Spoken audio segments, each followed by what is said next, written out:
कुणालाही शक्य नाही यश गाठणं. कळसावरच्या झेंड्यानं कायम फडफडतच राहावं लागतं. फडफडणं झेपत नसेल तर त्यानं पायाचा दगड होऊन पडावं. त्याला कुणी हलवत नाही. काय व्हायचंय? कळसावरचा यशाचा फडफडणारा झेंडा की पायाचा दगड?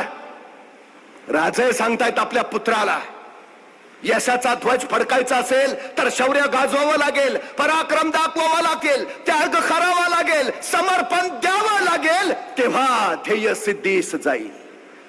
मी पुन्हा सांगतो, तुम्ही तुमच्या आयुष्याचं राज्य घडवायला निघाला आहात. 4 गोष्टी महत्वाच्या आहेत. शौर्य गाजवा, पराक्रम दाखवा, त्याग करा, समर्पण द्या. यश तुमच्या पायाशी असेल. कष्टाला पर्याय नाही. यशाला शॉर्टकट नसतोच. त्यामुळे कष्ट करावेच लागतील. जिंकतो तो जो अविरत कष्ट करतो.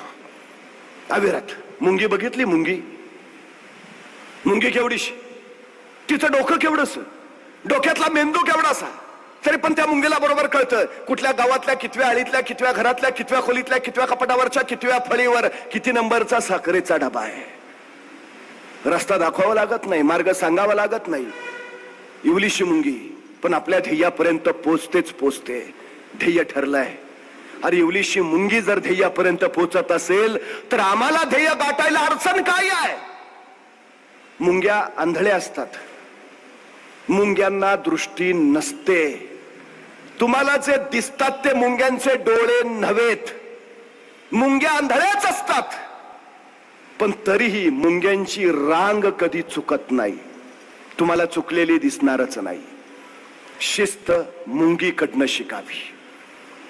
किती संकट येऊ दे, मध्ये छोटी मोठी दगड आणखी काय काय येऊ दे, भिंतीवर चढता चढता ते पुन्हा पुन्हा कोसळू दे, ढासळू दे, ती प्रयत्न सोडत नाही. ती परत उठते, परत चालायला सुरुवात करते. सातत्यानं चिकाटीनं पुढे जात राहते. सातत्य हेच यशाचं सूत्र आहे. इवलीशी मुंगी तुम्हाला दाखवते.